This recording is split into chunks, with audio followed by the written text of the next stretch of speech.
എൻ്റെ ചോദ്യം, ഒരു മുസ്ലിം മറ്റൊരു മുസ്ലിമിനെ കണ്ടാൽ സലാം പറയണമെന്ന് ഇസ്ലാമിൻ്റെ അടിസ്ഥാന തത്വമാണ്. എന്നിട്ട് പോലും ഈ തലപ്പാവുധാരികളായ ആളുകൾ ആരും സലാം മടക്കിയതായി ഞാൻ കേട്ടിട്ടില്ല. അതിൻ്റെ അടയാളം അവരുടെ ചുണ്ടുകളിൽ കണ്ടില്ല. എന്തിനാണ് ഇത്രയും അധികം ഒരു അക്രമമായ സ്വഭാവം സുന്നികളുടെ ഭാഗത്ത് നിന്ന് എന്നാണ് എൻ്റെ ഒന്നാമത്തെ ചോദ്യം. ചോദ്യത്തിൽ തന്നെ മറുപടി ഉണ്ടല്ലോ. മുസ്ലിമിനോട് പറയേണ്ടതാണ് സലാം. തലീകെട്ടുകാരൊന്നും സലാം അടക്കില്ല എന്നാണ് അദ്ദേഹം പറയുന്നത്.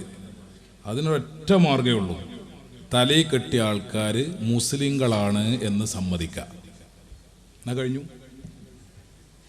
തലീ കെട്ടിയ ആൾക്കാർ മുസ്ലിങ്ങളാണെന്ന് സമ്മതിക്കുക.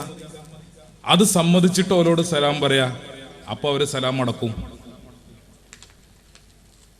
സലാം പറയുന്ന മുജാഹിദിന്റെ വിശ്വാസം എന്താണ്? ഈ ചോദിച്ച ആളെ കുറിച്ചല്ല, അദ്ദേഹത്തെ അറിയില്ല. സലാം പറയുന്ന മുജാഹിദിന്റെ വിശ്വാസം എന്താണ്? പറയപ്പെടുന്ന തലീകെട്ടേ നീ കാഫിറാണ് അല്ലേ?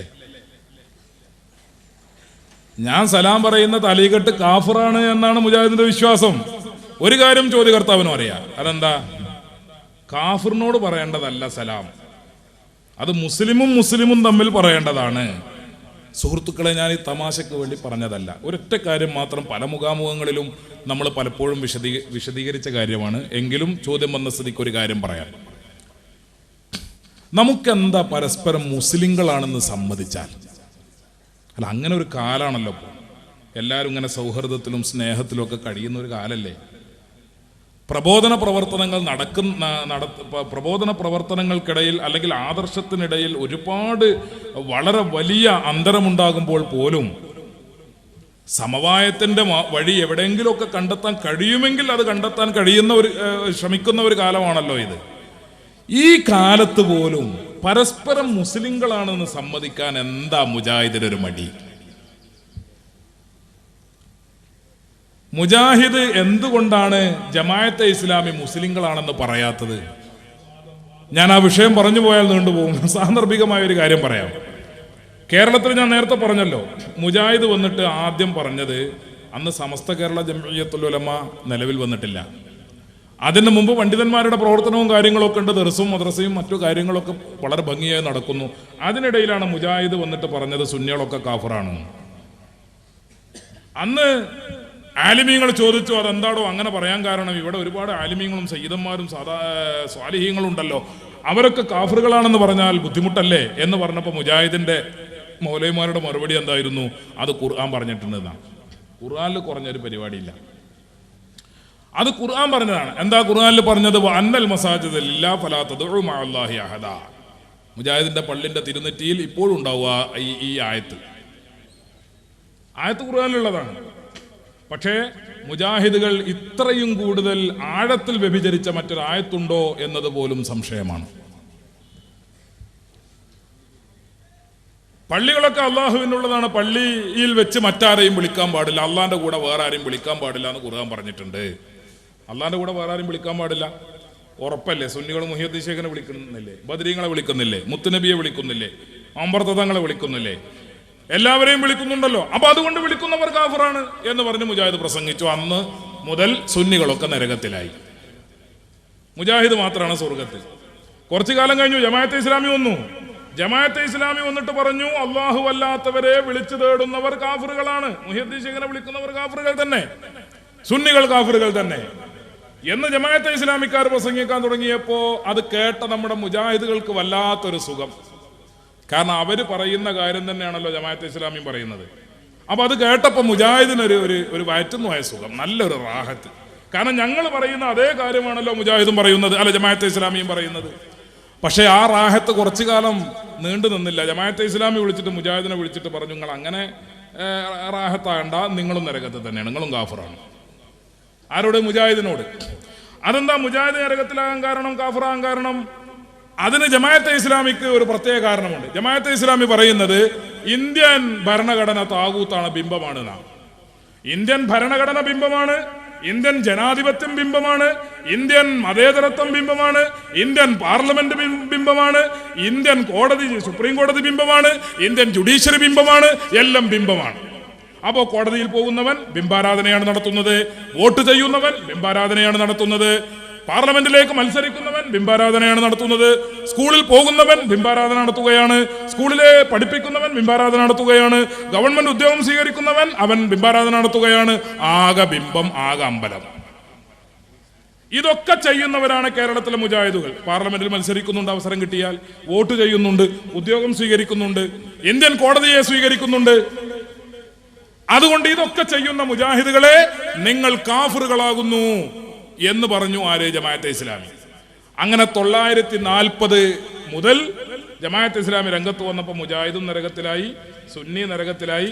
പിന്നുള്ളത് ആകെ ഈ ജമാഅത്തെ ഇസ്ലാമിക്കാരും മാധ്യമം പത്രവും മാത്രം സ്വർഗത്തിൽ. കുറച്ചു കാലം കഴിഞ്ഞു ചേകനൂർ മൗലവി വന്നു. ചേകനൂർ മൗലവി വന്നിട്ട് പറഞ്ഞു, സുന്നികളേതായാലും നരകത്തിന് നേർച്ച കോയിക്കളമാരി ഒരു നരകത്തിക്ക് തന്നെ ഉള്ളതാണ്. പിന്നുള്ളത് ഈ ജമാഅത്തും മുജാഹിദും ആണല്ലോ, ഞങ്ങൾ തൗഹീദിന്റെ ആളുകളാന്ന് പറഞ്ഞ ആൾക്കാര്. അവരെ വിളിച്ചിട്ട് ചേകനൂർ മൗലവി പറഞ്ഞു, നിങ്ങളിപ്പോ സുന്നികളൊക്കെ നരകത്തിലാണെന്ന് പറയുന്നുണ്ട്. അതിന് കാരണം എന്താ? അവർ അള്ളാഹു അല്ലാത്തവരെ പള്ളിയിൽ വെച്ച് വിളിക്കുന്നു എന്നതാണ്. അതുകൊണ്ടാണ് സുന്നികളെ കാഫിറാക്കിയത് ജമാഅത്തും മുജാഹിദും.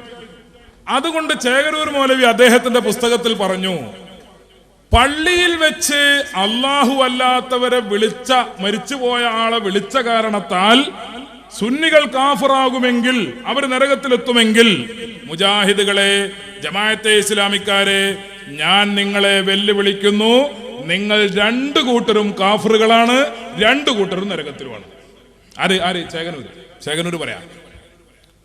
അപ്പൊ ചോദിച്ചു, അതെന്തേപ്പോ ഈ തൗഹീദിന്റെ നടുക്കണ്ടങ്ങളായി ഇങ്ങനെ രംഗത്ത് വന്ന ആൾക്കാർ ഇപ്പൊ എങ്ങനെ നരകത്തിലെത്തി? ചേകനൂർ മൗലവിന്റെ വിശദീകരണം അത് വളരെ ലളിതമാണ് കാര്യങ്ങൾ.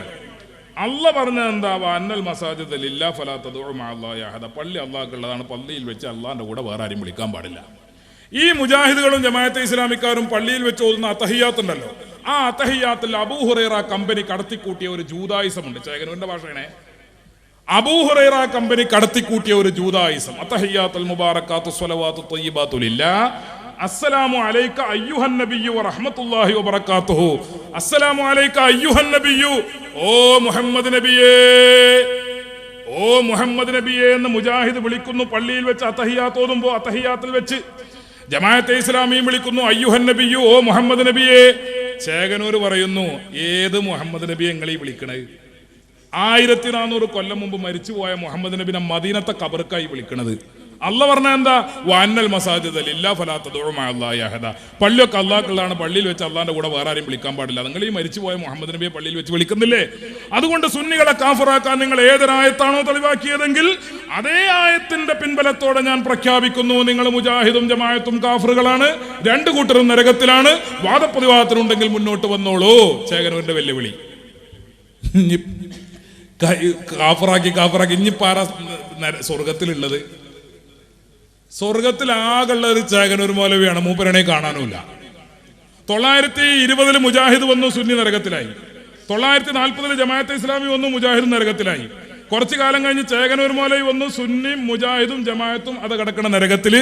മൂപ്പര് മാത്രം സ്വർഗത്തിൽ ഇങ്ങനെ കാലുമലക്കാലം കയറ്റി വെച്ച് ദിനേശ് വീടി മലിച്ചിങ്ങനെ ഇരിക്കുകയാണ്. ഇപ്പോ നോക്കിങ്ങള്, പരസ്പരം മുസ്ലിങ്ങളാണെന്ന് അംഗീകരിക്കുവാനുള്ള മാന്യത മുജാഹിദ് കാണിച്ചില്ല. മുജാഹിദിന്റെ പ്രവർത്തനം മാതൃകയാക്കി ജമാഅത്തെ ഇസ്ലാമിയും അതേ വഴിക്ക് തന്നെ നീങ്ങി.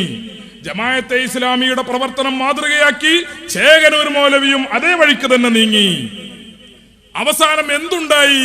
സ്വർഗത്തിലേക്ക് ജനങ്ങളെ ക്ഷണിച്ചു കൂട്ടുവാൻ വേണ്ടി നിശ്ചയിക്കപ്പെട്ട ഒരു പ്രബോധക സമൂഹം അവര് നരകം കൊണ്ട് നിറക്കപ്പെട്ടു. സ്വർഗമോ? സ്വർഗം ശൂന്യം. അല്ലാഹു തആല ഖുർആനിൽ പറഞ്ഞത് മുസ്ലിമീങ്ങൾക്ക് വേണ്ടി അള്ളാഹു പടച്ചു വെച്ച സ്വർഗത്തിന് ആകാശഭൂമിയുടെ വിശാലത ഉണ്ട്. ആകാശവും ഭൂമിയും നിവർത്തി വെച്ചുകൊണ്ട് നമ്മൾ സങ്കല്പിച്ചു നോക്കുകയാണെങ്കിൽ അതിനെത്രമാത്രം വിശാലത കാണുമോ അതിലേറെ വിശാലത മുസ്ലിമീങ്ങൾക്ക് വേണ്ടി അള്ളാഹു പടച്ച സ്വർഗത്തിനുണ്ട്. ഇത്രയും വലിയൊരു സ്വർഗം മുസ്ലിമീങ്ങൾക്ക് വേണ്ടി അള്ളാഹു പടച്ചു വെച്ചിട്ട് അതിൽ കടക്കാൻ ഒരു കുട്ടിനെയും കിട്ടിയില്ല. കിട്ടിയ കുട്ടിനെ കാണാനുമില്ല. ഞാൻ നിങ്ങളോട് പറഞ്ഞത് ആ ചോദ്യത്തിന്റെ മറുപടി എന്ന നിലക്കല്ല, പക്ഷെ മനസ്സിലാക്കേണ്ട ഒരു കാര്യമുണ്ട്. അതെന്താ? പരസ്പരം മുസ്ലിങ്ങളാണെന്ന് അംഗീകരിക്കുവാൻ മുജാഹിദ് തയ്യാറല്ല.